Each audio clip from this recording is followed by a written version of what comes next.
ರಾಜ್ಯದಲ್ಲಿ ದಿನೇ ದಿನೇ H1N1 ಸೋಂಕು ಹೆಚ್ಚಾಗ್ತಾ ಇದೆ. ಬೆಂಗಳೂರು ಬಳಿಕ ಈಗ ಹುಬ್ಬಳ್ಳಿಯಲ್ಲೂ ಕೂಡ H1N1 ಆತಂಕ ಮನೆ ಮಾಡಿದೆ. ಹುಬ್ಬಳ್ಳಿಯ ಕಿಮ್ಸ್ನಲ್ಲಿ 14 ಜನರಲ್ಲಿ H1N1 ಸೋಂಕು ದೃಢವಾಗಿದೆ. ಆಸ್ಪತ್ರೆಯಲ್ಲಿ ಜ್ವರದಿಂದ ಬಳಲುತ್ತಿರೋ ರೋಗಿಗಳ ಸಂಖ್ಯೆ ಕೂಡ ಜಾಸ್ತಿ ಆಗ್ತಾ ಇದೆ. ಇನ್ನು ಕೆಲವರು ಜ್ವರದ ಜೊತೆಗೆ ನೆಗಡಿ, ಕೆಮ್ಮು ಮತ್ತು ವಾಂತಿಯಿಂದ ಬಳಲ್ತಾ ಇದ್ದಾರೆ. ಜ್ವರ ಬಂದವರು ವಾರದವರೆಗೆ ಏಳೋಕ್ಕಾಗದ ಸ್ಥಿತಿಯಲ್ಲಿದ್ದಾರೆ. ಹುಬ್ಬಳ್ಳಿಯ ಚಿಟಗುಪ್ಪಿ ಆಸ್ಪತ್ರೆಯಲ್ಲಿ ಜ್ವರ ಪೀಡಿತರಿಗೆ ಪ್ರತ್ಯೇಕ ವಾರ್ಡ್ ಮಾಡಿ ಐಸೋಲೇಷನ್ ಮಾಡಲಾಗಿದೆ. ಮಳೆಗಾಲ ಹಿನ್ನೆಲೆಯಲ್ಲಿ ಸಾಂಕ್ರಾಮಿಕ ರೋಗಗಳ ಹರಡುವಿಕೆ ಪ್ರಮಾಣ ಹೆಚ್ಚಳವಾಗಿದೆ. ಬೆಂಗಳೂರಲ್ಲಿ H1N1 ಪ್ರಕರಣಗಳು ಏರಿಕೆಯಾಗಿದ್ದು ಜಿಬಿಎ ವ್ಯಾಪ್ತಿಯಲ್ಲಿ 2070 ಪ್ರಕರಣಗಳು ದಾಖಲಾಗಿವೆ. ಬೆಂಗಳೂರು ಗ್ರಾಮಾಂತರದಲ್ಲಿ 26 ಪ್ರಕರಣ, ಬೆಂಗಳೂರು ದಕ್ಷಿಣದಲ್ಲಿ 26 ಪ್ರಕರಣ, ಹಾಗೆಯೇ ಬೆಂಗಳೂರು ನಗರ ವ್ಯಾಪ್ತಿಯಲ್ಲಿ 1011 ಪ್ರಕರಣಗಳು ಪತ್ತೆಯಾಗಿವೆ. ರಾಜ್ಯದಲ್ಲಿ ಜನವರಿಯಿಂದ ಆಗಸ್ಟ್ವರೆಗೂ ಸುಮಾರು 4212 H1N1 ಪ್ರಕರಣಗಳು ಪತ್ತೆಯಾಗಿವೆ. ರಾಜ್ಯದಲ್ಲಿ ಇನ್ಫ್ಲೂಯೆನ್ಸಾ ಪ್ರಕರಣಗಳ ಹಿನ್ನೆಲೆಯಲ್ಲಿ ಶಾಲೆಗಳಿಗೆ ಆರೋಗ್ಯ ಇಲಾಖೆಯಿಂದ ಮಾರ್ಗಸೂಚಿಯನ್ನು ಬಿಡುಗಡೆ ಮಾಡಲಾಗಿದೆ. ಜ್ವರ, ಕೆಮ್ಮು, ನೆಗಡಿ ಸೇರಿದಂತೆ ಬೇರೆ ಲಕ್ಷಣಗಳಿದ್ದರೆ ವಿದ್ಯಾರ್ಥಿಗಳು, ಶಿಕ್ಷಕರು ಎಚ್ಚರಿಕೆ ವಹಿಸುವಂತೆ ಸೂಚಿಸಲಾಗಿದೆ. ರಾಜ್ಯದಲ್ಲಿ ದಿನೇ ದಿನೇ H1N1 ಸೋಂಕು ಹೆಚ್ಚಾಗ್ತಾ ಇದೆ. ಹೀಗಾಗಿ ಮುಂಜಾಗ್ರತಾ ಕ್ರಮವಾಗಿ ಶಾಲೆಗಳಿಗೆ ಮಾರ್ಗಸೂಚಿಯನ್ನು ರಿಲೀಸ್ ಮಾಡಲಾಗಿದೆ. ವಿದ್ಯಾರ್ಥಿಗಳ ಆರೋಗ್ಯದ ಬಗ್ಗೆ ನಿಗಾ ಇರಲಿ, ಪೋಷಕರು, ಶಿಕ್ಷಕರು ಎಚ್ಚರಿಕೆ ವಹಿಸಬೇಕು ಹಾಗೂ ಜ್ವರ, ಕೆಮ್ಮು, ನೆಗಡಿ ಲಕ್ಷಣಗಳಿದ್ರೆ ವೈದ್ಯರನ್ನ ಸಂಪರ್ಕಿಸುವಂತೆ ಸಲಹೆ ನೀಡಲಾಗಿದೆ. ಇನ್ನು ಅನಾರೋಗ್ಯ ಪೀಡಿತ ಮಕ್ಕಳಿಗೆ ಕಡ್ಡಾಯ ರಜೆ ನೀಡಲಾಗುವುದು. ಶಾಲಾ ಆವರಣದಲ್ಲಿ ನೈರ್ಮಲ್ಯ ಮತ್ತು ಸ್ವಚ್ಛತೆ ಕಾಪಾಡುವುದು, ತರಗತಿಯಲ್ಲಿ ವೆಂಟಿಲೇಷನ್ ಇರುವಂತೆ ನೋಡಿಕೊಳ್ಳುವುದು, ಹಾಗೆಯೇ ಶಾಲಾ ವಾಹನಗಳಲ್ಲಿ ಪ್ರಯಾಣಿಸುವಾಗ ಮಕ್ಕಳಿಗೆ ಮಾಸ್ಕ್ ನೀಡುವುದು, ಮಕ್ಕಳು, ಸಿಬ್ಬಂದಿ ಸ್ಯಾನಿಟೈಸರ್ ಬಳಕೆಗೆ ಒತ್ತು ನೀಡುವುದು ಮತ್ತು ಹಾಸ್ಟೆಲ್ಗಳಲ್ಲಿ ಸೋಂಕಿರುವ ಮಕ್ಕಳ ಐಸೋಲೇಷನ್ ಮಾಡುವಂತೆ ಆರೋಗ್ಯ ಇಲಾಖೆ ಮಾರ್ಗಸೂಚಿಯನ್ನು ಬಿಡುಗಡೆ ಮಾಡಿದೆ. ಬೆಂಗಳೂರಿನ ರಿಚರ್ಡ್ಸ್ ಟೌನ್ನ ಖಾಸಗಿ ಶಾಲೆಯಲ್ಲಿ ಆರೋಗ್ಯ ಅಧಿಕಾರಿಗಳು ನಿರಂತರ ನಿಗಾ ಇಟ್ಟಿದ್ದಾರೆ. ಆಗಸ್ಟ್ 18ರಿಂದ ಶಾಲೆಯಲ್ಲಿ ಮೇಲ್ವಿಚಾರಣೆಯನ್ನು ನಡೆಸಲಾಗ್ತಾ ಇದ್ದು ಯಾವುದೇ ಹೊಸ H1N1 ಪ್ರಕರಣ ಪತ್ತೆಯಾಗಿಲ್ಲ. ಇನ್ನು H1N1 ಸೋಂಕಿನ ಗುಣಲಕ್ಷಣಗಳನ್ನು ನೋಡೋದಾದ್ರೆ ತೀವ್ರ ಜ್ವರ ಬರೋದು, ಶೀತ, ಕೆಮ್ಮು ಹಾಗೂ ಗಂಟಲು ನೋವು ಕಾಣಿಸಿಕೊಳ್ಳುವುದು, ಒಣಕೆಮ್ಮು ಹಾಗೂ ಗಂಟಲಿನಲ್ಲಿ ಕಿರಿಕಿರಿ ಅಥವಾ ನೋವಾಗುವುದು, ಮೈಕೈ ನೋವು, ಕೀಲು ನೋವು ಮತ್ತು ತೀವ್ರ ತಲೆನೋವು ಕೂಡ ಕಾಣಿಸಿಕೊಳ್ಳುತ್ತೆ. ವಿಪರೀತ ಬಳಲಿಕೆ ಮತ್ತು ದೈಹಿಕ ದೌರ್ಬಲ್ಯ, ಉಸಿರಾಟದ ಸಮಸ್ಯೆ, ಮೂಗು ಕಟ್ಟೋದು ಅಥವಾ ನೀರು ಸುರಿಯೋದು ಹಾಗೂ ಹೊಟ್ಟೆ ಸಂಬಂಧಿ ಸಮಸ್ಯೆ ಕಾಣಿಸಿಕೊಳ್ಳೋದು, ಹಾಗೆಯೇ ಮಕ್ಕಳಲ್ಲಿ ವಾಂತಿ ಮತ್ತು ಬೇದಿ ಸಮಸ್ಯೆ ಕಾಣಿಸಿಕೊಳ್ಳೋದು H1N1 ಸೋಂಕಿನ ಗುಣಲಕ್ಷಣಗಳಾಗಿವೆ. ಇದೀಗ ಮಳೆ ಸುದ್ದಿ. ರಾಜ್ಯಾದ್ಯಂತ ಇವತ್ತು ಹಲವೆಡೆ ಮಳೆಯ ಮುನ್ಸೂಚನೆಯನ್ನು ಕೊಡಲಾಗಿದೆ. 6 ಜಿಲ್ಲೆಗಳಿಗೆ ಹವಾಮಾನ ಇಲಾಖೆ ಯೆಲ್ಲೋ ಅಲರ್ಟ್ ಅನ್ನು ಕೊಟ್ಟಿದೆ. ಉತ್ತರ ಕನ್ನಡ, ಶಿವಮೊಗ್ಗ, ಚಿಕ್ಕಮಗಳೂರು, ಉಡುಪಿ, ದಕ್ಷಿಣ ಕನ್ನಡ ಹಾಗೂ ಕೊಡಗು ಜಿಲ್ಲೆಗಳಿಗೆ ಯೆಲ್ಲೋ ಅಲರ್ಟ್ ಘೋಷಣೆಯಾಗಿದೆ. ಇನ್ನು ಬೆಂಗಳೂರಲ್ಲಿ ಸಾಧಾರಣ ಮಳೆ ಆಗುವ ಸಂಭವ ಇದೆ. ದೆಹಲಿಯಲ್ಲಿ ಮಳೆ ಆರ್ಭಟ ಜೋರಾಗಿದೆ. ಮೋತಿಬಾಗ್, ಏಮ್ಸ್ ಸಮೀಪ ಬಾಬಾ ಖರಕ್ ಸಿಂಗ್ ಮಾರ್ಗ ಸೇರಿದಂತೆ ಹಲವೆಡೆ ರಸ್ತೆಗಳು ಜಲಾವೃತ ಆಗಿದೆ. ಮಳೆ ಆರ್ಭಟಕ್ಕೆ ವಾಹನ ಸಂಚಾರಕ್ಕೆ ಅಡ್ಡಿಯಾಗಿದ್ದು ಸವಾರರು ಪರದಾಡಿದ್ರು. ಇನ್ನು ಏಮ್ಸ್ ಫ್ಲೈಓವರ್ ಲೂಪ್ನಲ್ಲಿ ಭಾರೀ ಪ್ರಮಾಣದ ನೀರು ನಿಂತುಕೊಂಡಿದೆ. ದೆಹಲಿಯಲ್ಲಿ ಮಳೆ ಆರ್ಭಟ ಜೋರಾಗಿದ್ದು ಜನಜೀವನ ಅಸ್ತವ್ಯಸ್ತವಾಗಿದೆ. ಇನ್ನು ಎನ್ಸಿಆರ್ನಲ್ಲಿ ಭಾರೀ ಮಳೆಯಿಂದಾಗಿ ಕಮ್ಲಾ ನಗರದಲ್ಲಿ ರಸ್ತೆಯುದ್ದಕ್ಕೂ ನೀರು ನಿಂತಿದ್ದು ವಾಹನಗಳ ಸಂಚಾರಕ್ಕೆ ಅಡ್ಡಿಯಾಗಿದೆ. ಈ ದೃಶ್ಯ ಸಿಸಿಟಿವಿಯಲ್ಲಿ ಸೆರೆಯಾಗಿದೆ. ಒಡಿಶಾದಲ್ಲಿ ಮಳೆ ಅಬ್ಬರ ಜೋರಾಗಿದೆ. ಸುಂದರ್ಗಢದಲ್ಲಿ ಸುರಿದ ಭಾರೀ ಮಳೆಗೆ ನದಿ ಉಕ್ಕಿ ಹರಿತಾ ಇದೆ. ಇನ್ನು ಭಾರೀ ಮಳೆಯಲ್ಲಿ ಗ್ರಾಮಸ್ಥರು ಮಕ್ಕಳನ್ನ ಹೊತ್ಕೊಂಡು ನದಿ ದಾಟ್ತಾ ಇದ್ದಾರೆ. ಇದೀಗ ಬಿಡದಿ ಬಡಿದಾಟದ ಪ್ರಮುಖ ಸುದ್ದಿ. ಬಿಡದಿ ಟೌನ್ಶಿಪ್ ಯೋಜನೆ ವಿರೋಧಿಸಿ ಕೆಲ ಹೊತ್ತಲ್ಲೇ ಫ್ರೀಡಂ ಪಾರ್ಕ್ನಲ್ಲಿ ಪ್ರತಿಭಟನೆ ನಡೆಯಲಿದೆ. ಅನಿರ್ದಿಷ್ಟಾವಧಿ ಧರಣಿ ನಡೆಸಲು ಬಿಡದಿ ಭಾಗದ ರೈತರು ನಿರ್ಧರಿಸಿದ್ದಾರೆ. ರಾಜ್ಯ ರೈತ ಸಂಘದ ಕಾರ್ಯಕರ್ತರು ಹಾಗೂ ಇತರೆ ಸಂಘಟನೆಗಳು ಬೆಂಬಲವನ್ನ ಕೊಟ್ಟಿವೆ. ಬಿಡದಿ ಟೌನ್ಶಿಪ್ ವಿರೋಧಿಸಿ 530 ದಿನಗಳಿಂದ ರೈತರ ಹೋರಾಟ ನಡೀತಾ ಇದೆ. ಇನ್ನು ಯೋಜನೆ ವಾಪಸ್ ಪಡೆಯುವಂತೆ ಆಗ್ರಹಿಸಿ ವಿಧಾನಸೌಧ ಚಲೋ ನಡೆಯಲಿದೆ. ಬೆಂಗಳೂರಿನ ಫ್ರೀಡಂ ಪಾರ್ಕ್ನಿಂದ ವಿಧಾನಸೌಧ ಮುತ್ತಿಗೆ ಹಾಕೋಕೆ ರೈತರು ನಿರ್ಧರಿಸಿದ್ದಾರೆ. ರಾಜ್ಯ ರೈತ ಸಂಘದ ನೇತೃತ್ವದಲ್ಲಿ ಬೃಹತ್ ಪ್ರತಿಭಟನೆ ನಡೆಯಲಿದೆ. ಬಿಡದಿ ಟೌನ್ಶಿಪ್ ನಿರ್ಮಾಣ ಪ್ರಶ್ನಿಸಿ ಸಲ್ಲಿಸಿರುವಂತಹ 3 ರಿಟ್ ಅರ್ಜಿಗಳ ವಿಚಾರಣೆ ಇವತ್ತು ಹೈಕೋರ್ಟ್ನಲ್ಲಿ ನಡೆಯಲಿದೆ. ಬಿಡದಿ ಸುತ್ತಮುತ್ತ ಗ್ರಾಮಗಳ ನಿವಾಸಿಗಳಾದ ಗಿರ್ಜಮ್ಮ, ಹರಿಪ್ರಸಾದ್, ನೀಲಮ್ಮ ಹಾಗೂ ಇತರರು ಹೈಕೋರ್ಟ್ ಮೊರೆ ಹೋಗಿದ್ದಾರೆ. ರಾಜ್ಯ ಸರ್ಕಾರ ನಿರ್ಮಾಣ ಮಾಡಲು ಹೊರಟಿರುವಂತಹ ಬಿಡದಿ ಟೌನ್ಶಿಪ್ ಭೂ ಸ್ವಾಧೀನ ಪ್ರಕ್ರಿಯೆ ಕೈ ಬಿಡಲು ಕೋರಿ ಅರ್ಜಿ ಸಲ್ಲಿಕೆಯಾಗಿದ್ದು ಹೈಕೋರ್ಟ್ ನ್ಯಾಯಮೂರ್ತಿ ಆರ್ ನಟರಾಜ್ ಅವರ ಪೀಠದಲ್ಲಿ ವಿಚಾರಣೆ ನಡೆಯಲಿದೆ. ಈಗ ರಾಜಕೀಯ ವಲಯದ ಪ್ರಮುಖ ವಿದ್ಯಮಾನಗಳು. ಮುಂಗಾರು ಅಧಿವೇಶನ ಮುಗಿತಾ ಇದ್ದಂತೆ ಸಂಪುಟ ಸರ್ಜರಿಗೆ ಕಾಂಗ್ರೆಸ್ ಹೈಕಮಾಂಡ್ ಮುಂದಾಗಿದೆ ಎನ್ನಲಾಗಿದೆ. 2 ರಿಂದ 3 ಹಿರಿಯ ಸಚಿವರನ್ನ ಸಂಪುಟದಿಂದ ಕೈಬಿಡುವ ಬಗ್ಗೆ ಗಂಭೀರ ಚಿಂತನೆ ನಡೆದಿದೆ. ಈ ಬಗ್ಗೆ ಸಿಎಂ ಡಿಕೆ ಶಿವಕುಮಾರ್ ಜೊತೆ ಹೈಕಮಾಂಡ್ ಸಮಾಲೋಚನೆ ನಡೆಸಿದ್ದಾರೆ ಎನ್ನಲಾಗಿದೆ. ಈ ಬೆಳವಣಿಗೆಯ ಬೆನ್ನಲ್ಲೇ ಸಿಎಂ ದೆಹಲಿಗೆ ತೆರಳುತ್ತಾ ಇದ್ದು ವರಿಷ್ಠರ ಭೇಟಿಯಾಗಿ ಸಂಪುಟ ಸರ್ಜರಿ ಬಗ್ಗೆ ತೀರ್ಮಾನ ಮಾಡುವ ಸಾಧ್ಯತೆ ಇದೆ. ಕಾಂಗ್ರೆಸ್ ಶಾಸಕರ ಜೊತೆಯಲ್ಲಿ ಸಿಎಂ ಡಿಕೆ ಶಿವಕುಮಾರ್ ಇವತ್ತು ಸಭೆಯನ್ನ ನಡೆಸಲಿದ್ದಾರೆ. ಬೆಳಗ್ಗೆ 11 ಗಂಟೆಯಿಂದ ಸಂಜೆ 7 ಗಂಟೆ ತನಕ ಬೆಂಗಳೂರಿನ ಗೃಹ ಕಚೇರಿ ಕೃಷ್ಣಾದಲ್ಲಿ ಸಭೆ ನಡೆಯಲಿದೆ. ಬೆಂಗಳೂರು ಹೊರತುಪಡಿಸಿ ರಾಜ್ಯದ ಎಲ್ಲಾ ಜಿಲ್ಲೆಗಳ ಕಾಂಗ್ರೆಸ್ ಶಾಸಕರ ಜೊತೆಯಲ್ಲಿ ಸಿಎಂ ಸಮಗ್ರ ಅಭಿವೃದ್ಧಿ ಕುರಿತಂತೆ ಚರ್ಚೆಯನ್ನ ನಡೆಸುತ್ತಾರೆ. ಸಚಿವ ಬಿ ನಾಗೇಂದ್ರ ರಾಜೀನಾಮೆಗೆ ಆಗ್ರಹಿಸಿ ಬಿಜೆಪಿ ಹೋರಾಟ ಮತ್ತಷ್ಟು ತೀವ್ರಗೊಳಿಸುವ ಮುಂದಾಗಿದೆ. ಸದನದ ಒಳಗಿನ ಹೋರಾಟದ ಬಗ್ಗೆ ಇದೀಗ ರಾಜ್ಯಾದ್ಯಂತ ಪ್ರತಿಭಟನೆ ಹಾಗೂ ದಾವಣಗೆರೆಯಿಂದ ಬಳ್ಳಾರಿವರೆಗೆ ಪಾದಯಾತ್ರೆಗೆ ಬಿಜೆಪಿ ಪ್ಲಾನ್ ಮಾಡಿಕೊಂಡಿದೆ. ಇಂದು ಬಿವೈ ವಿಜಯೇಂದ್ರ ನೇತೃತ್ವದಲ್ಲಿ ಮಹತ್ವದ ಸಭೆ ನಡೆಯುತ್ತೆ. ಬಳಿಕ ಮಧ್ಯಾಹ್ನ 12 ಗಂಟೆಗೆ ಮಲ್ಲೇಶ್ವರಂನ ಬಿಜೆಪಿ ಕಚೇರಿಯಲ್ಲಿ ಸುದ್ದಿಗೋಷ್ಠಿ ನಡೆಸಿ ಪಾದಯಾತ್ರೆ ಬಗ್ಗೆ ಘೋಷಿಸುವಂತಹ ಸಾಧ್ಯತೆ ಇದೆ. ಮುಡಾ ಸೈಟ್ ಹಂಚಿಕೆ ಅಕ್ರಮ ಆರೋಪ ಪ್ರಕರಣದಲ್ಲಿ ಲೋಕಾಯುಕ್ತ ಪೊಲೀಸರು ಸಲ್ಲಿಸಿದ್ದ ಬಿ ರಿಪೋರ್ಟ್ ಪ್ರಶ್ನಿಸಿ ಸ್ನೇಹಮಯಿ ಕೃಷ್ಣ ಹೈಕೋರ್ಟ್ಗೆ ಅರ್ಜಿಯನ್ನು ಸಲ್ಲಿಸಿದ್ದಾರೆ. ಈ ಅರ್ಜಿ ವಿಚಾರಣೆ ನಿನ್ನೆ ನ್ಯಾಯಾಧೀಶ ನಾಗಪ್ರಸನ್ನ ಅವರ ಪೀಠದಲ್ಲಿ ನಡೆಯಿತು. ಸ್ನೇಹಮಯಿ ಕೃಷ್ಣ ಅರ್ಜಿಗೆ ಮಾಜಿ ಸಿಎಂ ಸಿದ್ದರಾಮಯ್ಯ ಪರ ವಕೀಲರು ಆಕ್ಷೇಪಣೆಯನ್ನು ಸಲ್ಲಿಸಿದ್ದಾರೆ. ಇವತ್ತು ಕೂಡ ಅರ್ಜಿ ವಿಚಾರಣೆ ಮುಂದುವರಿಯುತ್ತದೆ. ಗುಟ್ಕಾ ಬ್ಯಾನ್ ಗೊಂದಲ ಬಗೆಹರಿಯದ ಹಿನ್ನೆಲೆ ಸರ್ಕಾರದ ವಿರುದ್ಧ ಬಿಜೆಪಿ ಅಡಿಕೆ ಅಸ್ತ್ರಕ್ಕೆ ಮುಂದಾಗಿದೆ. ಅಡಿಕೆ ಬೆಳೆಗಾರರ ಪರವಾಗಿ 3 ದಿನ ಪಾದಯಾತ್ರೆಗೆ ಬಿಜೆಪಿ ಮುಂದಾಗಿದೆ. ದಾವಣಗೆರೆಯ ಪ್ರತಿ ವಿಧಾನಸಭಾ ಕ್ಷೇತ್ರದಲ್ಲಿ ಮಂಡಲವಾರು ನಾಳೆಯಿಂದ ಪಾದಯಾತ್ರೆ ನಡೆಯಲಿದೆ. ಕೊಡಗು ಜಿಲ್ಲೆಯಲ್ಲಿ ಮೋಡ ಬಿತ್ತನೆ ಆಗಿದೆ ಎಂಬ ಚರ್ಚೆ ವಿಚಾರವಾಗಿ ಸಚಿವ ಚೆಲುವರಾಯಸ್ವಾಮಿ ಸ್ಪಷ್ಟನೆಯನ್ನು ಕೊಟ್ಟಿದ್ದಾರೆ. ಕೊಡಗಿನಲ್ಲಿ ಈಗಾಗಲೇ ಮೋಡ ಬಿತ್ತನೆ ನಡೀತಾ ಇದೆ ಅಂತ ಸಾರ್ವಜನಿಕ ವಲಯದಲ್ಲಿ ಚರ್ಚೆ ಆಗ್ತಾ ಇದೆ. ಆದರೆ ಮೋಡ ಬಿತ್ತನೆ ಆರಂಭಗೊಂಡಿಲ್ಲ, ಸದ್ಯಕ್ಕೆ ಮೋಡ ಬಿತ್ತನೆ ಇಲ್ಲ ಅಂತ ಸಚಿವರು ಸ್ಪಷ್ಟನೆಯನ್ನು ಕೊಟ್ಟಿದ್ದಾರೆ. ಬಿಜೆಪಿ ಎಂಎಲ್ಸಿ ರವಿಕುಮಾರ್ಗೆ ಬಂಧನದ ಭೀತಿ ಎದುರಾಗಿದೆ. ಕೋರ್ಟ್ಗೆ ಹಾಜರಾಗದೆ ಗೈರಾಗಿದ್ದ ಹಿನ್ನೆಲೆ 42ನೇ ಎಸಿಜೆಎಂ ಕೋರ್ಟ್ ಜಾಮೀನು ರಹಿತ ಬಂಧನ ವಾರೆಂಟ್ ಅನ್ನು ಜಾರಿ ಮಾಡಿದೆ. ಬೆಂಗಳೂರಿನ ಪಾರ್ಕಿಂಗ್ ನೀತಿಗೆ ಸಚಿವ ರಾಮಲಿಂಗಾರೆಡ್ಡಿ ಅಸಮಾಧಾನವನ್ನು ವ್ಯಕ್ತಪಡಿಸಿದ್ದು ಸಿಎಂಗೆ ಪತ್ರವನ್ನು ಬರೆದಿದ್ದಾರೆ. ಪಾರ್ಕಿಂಗ್ ಶುಲ್ಕದ ಪ್ರಸ್ತಾವನೆ ಮರು ಪರಿಶೀಲಿಸಿ ಹಳೆಯ ಕಟ್ಟಡಗಳು, ಬಡಾವಣೆಗಳಲ್ಲಿ ಪಾರ್ಕಿಂಗ್ ವ್ಯವಸ್ಥೆ ಇಲ್ಲದ ಕುಟುಂಬಗಳಿಗೆ ವಿನಾಯಿತಿ ನೀಡುವಂತೆ ಸಿಎಂಗೆ ಮನವಿಯನ್ನ ಮಾಡಿದ್ದಾರೆ.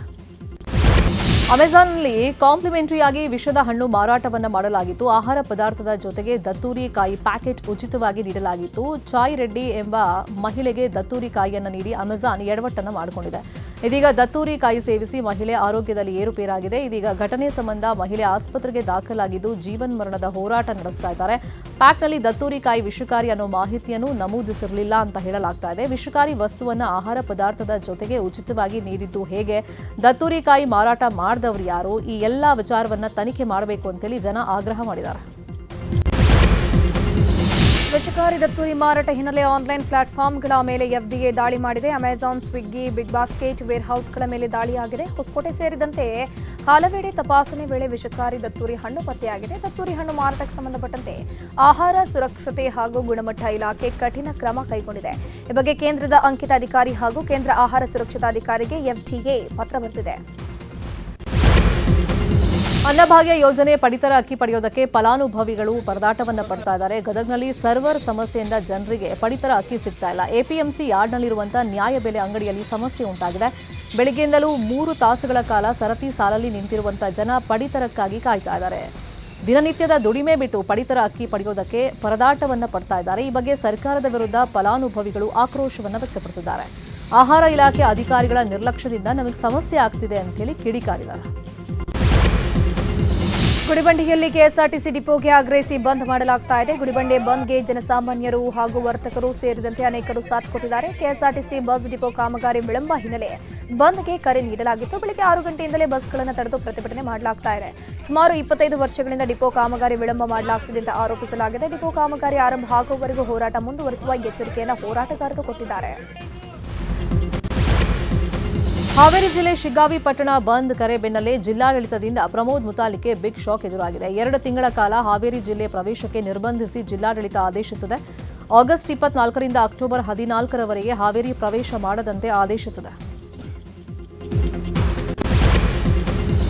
ಶಿಗ್ಗಾವಿ ಆಂಜನೇಯ ದೇವಸ್ಥಾನದಲ್ಲಿ ಅಪಚಾರದ ಪ್ರಕರಣಕ್ಕೆ ಸಂಬಂಧಪಟ್ಟಂತೆ ಹೆಸ್ಕಾಂ ಅಧ್ಯಕ್ಷ ಹಾಗೂ ಮಾಜಿ ಶಾಸಕ ಜಂಪೀರ್ ಖಾದರಿ ಸ್ಥಳಕ್ಕೆ ಭೇಟಿ ಕೊಟ್ಟಿದ್ದಾರೆ. ಬಳಿಕ ಮಾತನಾಡಿರುವ ಅವರು, ಇದು ಅತ್ಯಂತ ಹೇಯ ಕೃತ್ಯ, ನಮ್ಮೆಲ್ಲರಿಗೂ ನೋವು ತಂದಿದೆ. ಶಿಗ್ಗಾವಿ ಶರಣನಾಡು, ಶಾಂತಿಯ ತೋಟ, ಇದು ಪುಣ್ಯದ ನೆಲ. ಬೇರೆ ತಾಲೂಕಿನಿಂದ ಬಂದು ಕೃತ್ಯ ಎಸಗಿರುವುದು ನೋವು ತಂದಿದೆ. ಕೃತ್ಯ ಎಸಗಿದವನಿಗೆ ತಕ್ಕ ಶಿಕ್ಷೆಯಾಗಲಿ, ಹಿಂದಿನ ಉದ್ದೇಶ ತನಿಖೆ ಆಗಲಿ. ಇದರಲ್ಲಿ ಕಾಂಗ್ರೆಸ್ ಬಿಜೆಪಿ ರಾಜಕಾರಣ ಮಾಡೋದು ತಪ್ಪು. ಶಿಗ್ಗಾವಿ ಪಟ್ಟಣ ಬಂದ್ ವಿಚಾರದಲ್ಲೂ ರಾಜಕಾರಣ ಬೇಡ ಅಂತಂದ್ರು.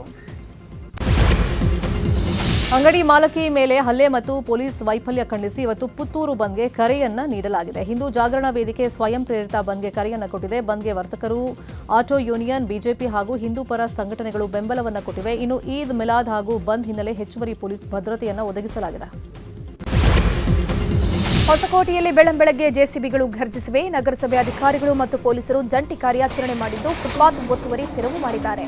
4 ತಂಡಗಳಾಗಿ ಕಾರ್ಯಾಚರಣೆ ಮಾಡಿ ಅಂಗಡಿಗಳ ಮುಂಭಾಗ ಚರಂಡಿ ಒತ್ತುವರಿ ತೆರವು, ಹೋಟೆಲ್ಗಳ ಮುಂಭಾಗ ಅಳವಡಿಸಿದ ಕಾಂಕ್ರೀಟ್ ಸ್ಲ್ಯಾಬ್ ತೆರವು ಮಾಡಲಾಯಿತು.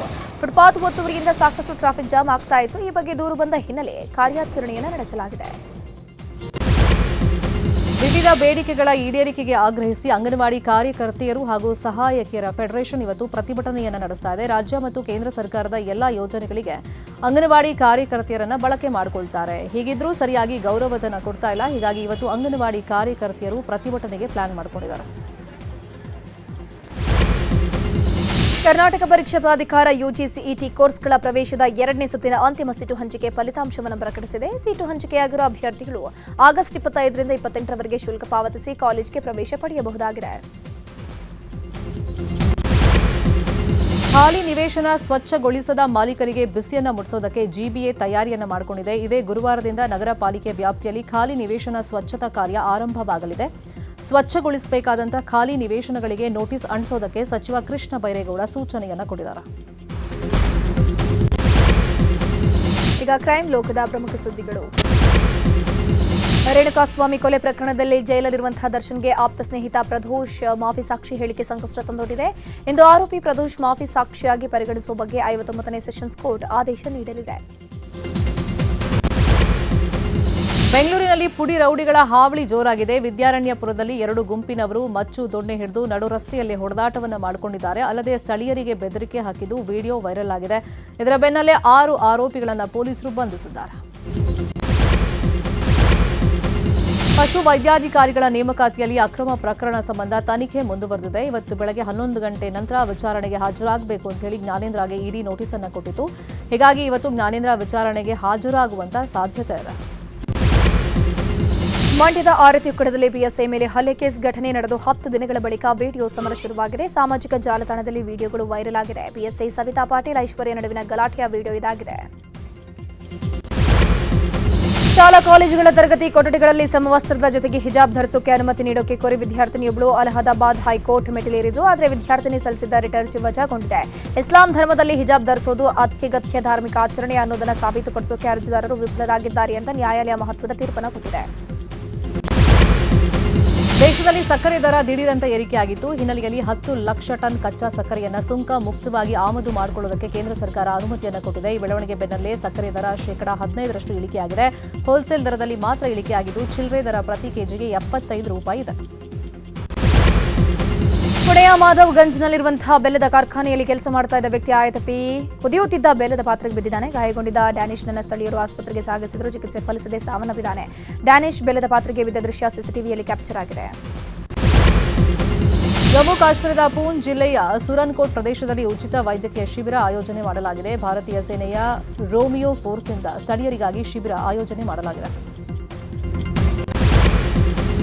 ಹಿಮಾಚಲ ಪ್ರದೇಶ ಶಿಮ್ಲಾದಲ್ಲಿ ಹಣದುಬ್ಬರದ ವಿಷಯವಾಗಿ ಕಾಂಗ್ರೆಸ್ ಶಾಸಕರು, ಸಚಿವರು ಪ್ರತಿಭಟನೆ ಮಾಡಿದ್ದಾರೆ. ಹಿಮಾಚಲ ಪ್ರದೇಶ ವಿಧಾನಸಭೆಯ ಹೊರಗೆ ಪ್ರತಿಭಟನೆ ನಡೆಯಿತು.